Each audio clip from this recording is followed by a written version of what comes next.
Le pouvoir malien a ouvertement lié la libération de 46 soldats ivoiriens, détenus depuis 2 mois à Bamako, à l'extradition de personnalités maliennes vivant en Côte d'Ivoire. Un jeu d'échange complexe entre deux pays aux relations de plus en plus tendues. L'on avait eu la faiblesse de croire que la libération des soldats ivoiriennes détenus au Mali, grâce à la médiation togolaise, ouvrirait la voie à la libération de leurs frères d'armes encore embastillés à Bamako, en particulier et au dégel des relations entre les deux pays en général. Que nenni. En effet, la libération des 46 soldats encore détenus au Mali, à laquelle certains observateurs, logiquement, s'attendaient, risque d'être renvoyés aux calendes maliennes. En cause. L'exigence faite par Bamako à la Côte d'Ivoire, d'extrader les personnalités politiques maliennes qui ont trouvé refuge à Abidjan. Cette condition doit être remplie par la Côte d'Ivoire, pour la libération des 46 soldats aujourd'hui en détention au Mali. Cette contrepartie a été clairement formulée dans un communiqué de la présidence malienne, datant du vendredi dernier. Selon une source, le lien opéré par Bamako entre les deux dossiers est purement et simplement un règlement de compte. La même source considère cette contrepartie comme une prise en otage et un moyen de chantage. Jusque-là, les autorités maliennes insistaient publiquement sur un traitement judiciaire du dossier des soldats ivoiriens retenus au Mali. Mais le président de la transition, le colonel Assimi Goïta, évoque désormais une nécessaire contrepartie, confirmant des informations selon lesquelles l'extradition de personnalités maliennes faisait partie de la discussion sur le sort des soldats ivoiriens. Au moment où la Côte d'Ivoire demande la libération de ces soldats, elle continue de servir d'asile politique pour certaines personnalités maliennes faisant l'objet de mandats d'arrêt internationaux émis par la justice, a dit le colonel Goïta lors d'une rencontre avec le ministre nigérian des Affaires étrangères, Geoffrey Onyeama, le vendredi dernier.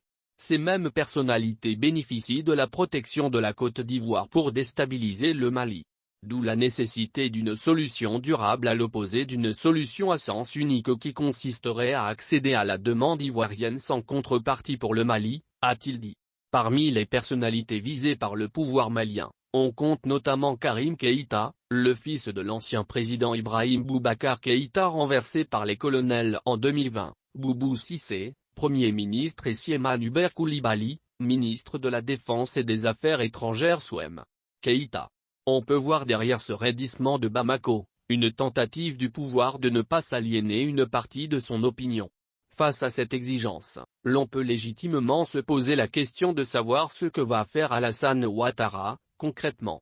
Autrement dit, va-t-il céder à la requête de Bamako?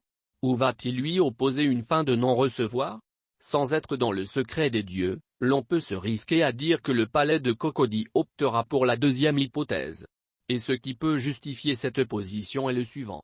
D'abord et sans prendre parti pour la Côte d'Ivoire, l'on peut voir derrière ce raidissement de Bamako, une tentative de la junte, de ne pas s'aliéner une partie de son opinion, remontée aujourd'hui contre la France, et par effet induit, contre son valet, Ouattara.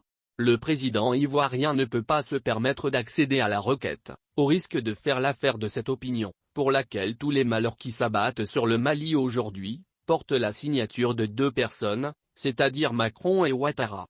L'autre raison pour laquelle la Côte d'Ivoire pourrait refuser le deal de Bamako, est liée à ceci. La Côte d'Ivoire, depuis Houphouët-Boigny, a toujours ouvert ses portes aux opposants africains. Ce fut le cas de l'opposant Biafrais, le colonel Jukoku, de l'empereur Bokassa de Centrafrique et de bien d'autres. Ce n'est donc pas le oufouettiste pur Tinket Ouattara, qui va s'offrir le luxe de torpiller cette tradition héritée du père de la nation. Une dernière raison pour laquelle Alassane Ouattara pourrait ne pas donner une suite favorable à la requête malienne, est qu'en Éburnie, l'opposition et la majorité semblent d'avis pour que la Côte d'Ivoire ne plie pas l'échine devant la junte malienne dans cette affaire. Alassane Ouattara en est conscient, si fait qu'il ne peut pas s'aventurer à se mettre à dos son opinion en se pliant aux conditions maliennes. Ce nouvel épisode de la crise entre Abidjan et Bamako n'est pas pour faciliter la diplomatie togolaise. À cela, il faut ajouter que le président Alassane Ouattara pourrait avoir un cas de conscience, en livrant au pouvoir malien les personnalités réfugiées chez lui, étant donné que ces derniers risquent de ne pas bénéficier d'un procès équitable, en l'état actuel des choses au Mali. Cela dit, l'on peut aussi concéder aux autorités actuelles du Mali le droit de poursuivre leurs compatriotes qui sont en rupture avec la loi où qu'ils soient, et celui de mettre la barre très haut dans les négociations qui sont en train de se dérouler sous l'égide de la diplomatie togolaise. À ce propos, l'on peut se poser la question de savoir quelle sera l'attitude du médiateur togolais face à la contrepartie proposée par Bamako pour la libération des 46 soldats ivoiriens encore détenus au Mali. En tout cas, et le moins que l'on puisse dire, c'est que ce nouvel épisode de la crise entre Abidjan et Bamako n'est pas pour faciliter la diplomatie togolaise dans ses efforts de dissiper les gros nuages qui obstruent aujourd'hui le ciel des relations entre les deux pays. En tout état de cause, tout doit être fait, de part et d'autre, pour éviter l'escalade. Car, personne ne gagne à ce que la tournure des choses aboutisse à un affrontement entre les deux pays, sauf, bien sûr, les terroristes et autres extrémistes des deux camps. C'est dans ce contexte de tension entre la Côte d'Ivoire et le Mali, que le Premier ministre par intérim du Mali, le colonel Abdoulaye Maïga, a accordé un entretien à la presse locale. Cette personnalité, adepte de la diplomatie va-t-en-guerre, quand il était ministre de l'administration territoriale et porte-parole du gouvernement, a affiché un nouveau visage lors de l'entretien, celui de la pondération. Il reste à souhaiter que cette nouvelle posture, si c'en était une, ne soit pas un feu de paille, de sorte à aider le Mali à se réconcilier avec lui-même et avec tous les pays avec lesquels il a maille à partir aujourd'hui.